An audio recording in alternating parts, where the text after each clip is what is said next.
बालेश्वर भଳି ଏକ ପୁରାତନ ସହରରେ ଯୋଡ଼ି ହୋଇ ରହିଛି ବହୁ ପ୍ରାଚୀନ ସଂସ୍କୃତି ଏବଂ ପରମ୍ପରା। ଏହିଭଳି ଏକ ଅନନ୍ୟ ପରମ୍ପରା ହେଉଛି ଦୁର୍ଗାପୂଜା ସମୟରେ ବାଡ଼ି ଖେଳ ବା ଆଖଡ଼ା ଖେଳ। ଶାରଦୀୟ ଦୁର୍ଗା ଉତ୍ସବର ମହାଅଷ୍ଟମୀ ତିଥିରେ ପ୍ରତ୍ୟେକ ଆଖଡ଼ା ଖେଳାଳୀଙ୍କ ଗୁରୁପ୍ରତିମ ମହାବୀର ହନୁମାନଙ୍କ ନିକଟରେ ସଲାମି ପ୍ରଦର୍ଶନ ସହ ଦଶହରା ବା ବିଜୟୀ ଦଶମୀ ସନ୍ଧ୍ୟାରେ ବାଲେଶ୍ୱର ସହରର ସିନେମା ଛକରେ ଆଖଡ଼ା ଖେଳ ପ୍ରଦର୍ଶନ ପାଇଁ ବିଭିନ୍ନ ଅଞ୍ଚଳରେ ଆରମ୍ଭ ହୋଇଛି ଅଭ୍ୟାସ। ଏହି ପରିପ୍ରେକ୍ଷୀରେ ବାଲେଶ୍ୱର ସହରର ସୋୟଲପୁରଠାରେ ବିଧିପୂର୍ବକ ପୂଜା ଅର୍ଚ୍ଚନା ସହ ଆରମ୍ଭ ହୋଇଛି ଏହି ଆଖଡ଼ା ଅଭ୍ୟାସ ବା ଫୁଲକା। ସାଧାରଣତଃ ପରମ୍ପରା ଅନୁଯାୟୀ ପ୍ରତ୍ୟେକ ବର୍ଷ ଗହ୍ମା ପୂର୍ଣ୍ଣିମା, ରାକ୍ଷୀ ପୂର୍ଣ୍ଣିମା ଅଥବା କନ୍ୟା ସଂକ୍ରାନ୍ତି, ବିଶ୍ୱକର୍ମା ପୂଜାରେ ଆଖଡ଼ା ଖେଳ ପାଇଁ ଅଭ୍ୟାସ ଆରମ୍ଭ ହୋଇଥାଏ।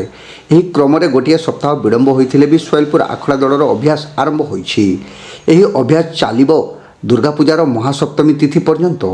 ସୋୟଲପୁର ଆଖଡ଼ା ସଂଘର ସମ୍ପାଦକ ରାମେଶ୍ୱର ବେହେରାଙ୍କ ପ୍ରତ୍ୟେକ ତତ୍ତ୍ୱାବଧାନରେ ଖେଳାଳୀମାନେ ପ୍ରଥମେ ଏକ ଶୋଭାଯାତ୍ରାରେ ଯାଇ ମତିଗଞ୍ଜ ହନୁମାନ ମନ୍ଦିରରୁ ସଲାମି ପ୍ରଦାନ ପୂର୍ବକ ଆଜ୍ଞା ଗ୍ରହଣ କରି ସୋୟଲପୁର ଦୁର୍ଗା ମଣ୍ଡପ ନିକଟରେ ପହଞ୍ଚିଥିଲେ। ସେଠାରେ ପୂଜା ଅର୍ଚ୍ଚନା ପରେ ବାଲେଶ୍ୱର ଆଖଡ଼ା ଖେଳର ଜନକ ଡକ୍ଟର ହରେକୃଷ୍ଣ ମହତାବଙ୍କ ସହ ଏହାକୁ ପ୍ରୋତ୍ସାହନ ଦେଇଥିବା ଗ୍ରାମର ପୂର୍ବପୁରୁଷମାନଙ୍କୁ ପ୍ରଣାମ ଜଣାଇଥିଲେ। ପରେ ଖେଳାଳୀମାନେ ବିଭିନ୍ନ ପ୍ରକାର ଖେଳ ପ୍ରଦର୍ଶନ କରିଥିଲେ। ପ୍ରତ୍ୟେକ ଦିନ ସେମାନେ ଅଭ୍ୟାସ ସହ ପ୍ରଶିକ୍ଷଣ ମଧ୍ୟ ନେବେ। ଏଥିରେ ବାଡ଼ି, ବନାଟି, ଖଣ୍ଡା ପ୍ରଭୃତି କୌଶଳ ସମ୍ପର୍କରେ ସେମାନେ ଅଭ୍ୟାସ କରିବେ। ଚଳିତ ବର୍ଷ ଆଖଡ଼ା ସଂଘ 100 ବର୍ଷ ପୂରଣ କରୁଥିବାରୁ ବହୁ ଆଡ଼ମ୍ବର ସହକାରେ ଆଖଡ଼ା ଖେଳ ପ୍ରଦର୍ଶନ ପାଇଁ ପ୍ରସ୍ତୁତି ଚାଲିଥିଲେ ବି ପ୍ରଶାସନ ପକ୍ଷରୁ ଏପର୍ଯ୍ୟନ୍ତ କାର୍ଯ୍ୟକ୍ରମର ରୂପରେଖ ଓ ଅନୁମତି ମିଳିପାରି ନାହିଁ। ତେଣୁ ଆସନ୍ତା ବର୍ଷ 100 ବର୍ଷ ପୂର୍ତ୍ତି ଉତ୍ସବ ପାଳନ ପାଇଁ ନିଷ୍ପତ୍ତି ନିଆଯାଇଥିବା ସମ୍ପାଦକ ଶ୍ରୀ ବେହେରା ସୂଚନା ଦେଇଛନ୍ତି। ତେବେ ଚଳିତ ବର୍ଷ ମହାବୀର ଆଖଡ଼ା ସଂଘରେ ଯୋଗଦାନ ପୂର୍ବକ ଯେଉଁ ନୂତନ ଦଳ ମହାଷ୍ଟମୀ ଓ ଦଶହରାରେ ଖେଳ ପ୍ରଦର୍ଶନ କରିବେ ତାଙ୍କୁ ସୋୟଲପୁର ଆଖଡ଼ା ସଂଘ ପକ୍ଷରୁ 5,000 ଟଙ୍କା ସହଯୋଗ ରାଶି ପ୍ରଦାନ କରାଯିବ ବୋଲି ଶ୍ରୀ ବେହେରା କହିଛନ୍ତି। ଅନ୍ୟମାନଙ୍କ ମଧ୍ୟରେ ମାନସ ରଞ୍ଜନ ବେହେରା, କିରଣ କୁମାର ସାହୁ, ବିଜୟ ସେଠୀ, ରବୀନ୍ଦ୍ର ରାମ, ପରମାନନ୍ଦ ରାମ, ମହେଶ ଖଣ୍ଡେଲୱାଲ, ସଞ୍ଜୀବ ପ୍ରଧାନ, ବିନୟ ସେଠୀ, ପ୍ରକାଶ ବେହେରା, ସମର ବାରିକ ପ୍ରମୁଖଙ୍କ ସହ ବହୁ ଖେଳାଳୀ ଅଂଶଗ୍ରହଣ କରିଥିଲେ। विगत दिन श्रुति को बजाय रखी सोयलपुरवासी आज फुलका स्टार्ट करचंती। आज पाखर आम गाँव में प्रतिदिन संध्या बेले खेलर आसर जमीब, समस्ते खेल शिखिबे एवं अष्टमी और दशहरा हनुमान मंदिर एवं सिनेमा छकरे किभली भाव में भल भाव प्रदर्शन करेंगे से चेष्टा निश्चित भाव चालू रहिबो। किंतु दुख और परितापर विषय जे किछि दिन पूर्वर बालेश्वर माहौल किछि टिके अलग प्रकार थिला।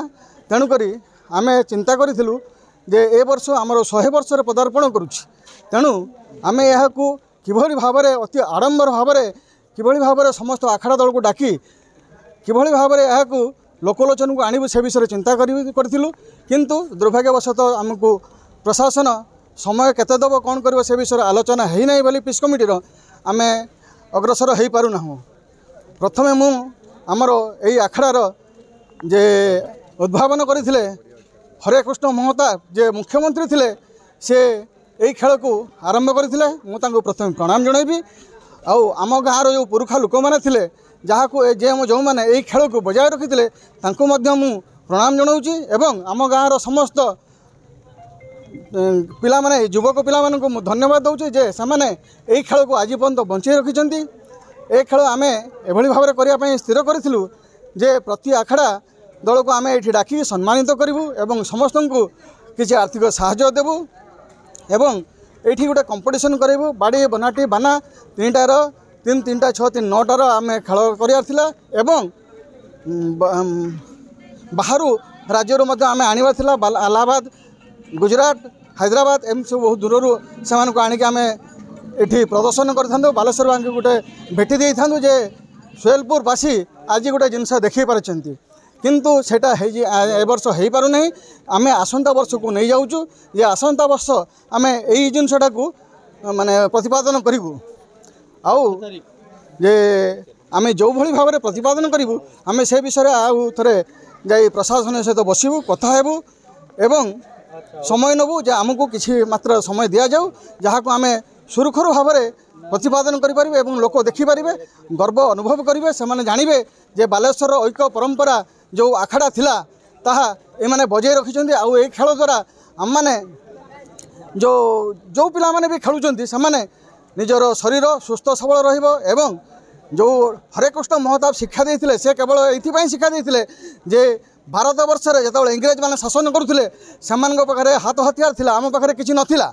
तेणु आमे किभଳି भाव में प्रोटेक्शन दे पारिबा लड़ी पारिबा से विषय से आमको आखड़ा खेल माध्यम शिक्षा देते ए खेल एमती एक खेल जहाँ को निजे निजर जीवन को रक्षा करने सहित 5 जन जीवन को रक्षा करेंगे निजे ए खेल जानी बाहर राज्य में आपण मैंने सम्मानित हो पारे। हाँ आउ गोटे कथा जे जहाँ आमर यही माध्यम टीवी माध्यम आम जन दौचु जे ए वर्ष कौन प्रति वर्ष जदि कौन आखड़ा नुआ कर बाहर तेबे आम सोहेलपुरवासी मते कहते जे आपण मैंने महावीर कमिटी रे मिशुचंती तेणु सोहेलपुरवासी तरफ गोटे प्रस्ताव रखा जाऊ जे जो दल आमर नुआ करी बाहर से दल को आम 5,000 टंका देवु किभଳି भाव में देवु जे जो खेल अष्टमी आउ दशमी दिन खेल प्रदर्शन करेंगे से खेला को आम से खेलर मुखिया को सरदार को एवं खेलाड़ी मानक समस्त को डाकी सम्मानित करने सहित सोहेलपुर आखड़ा दलर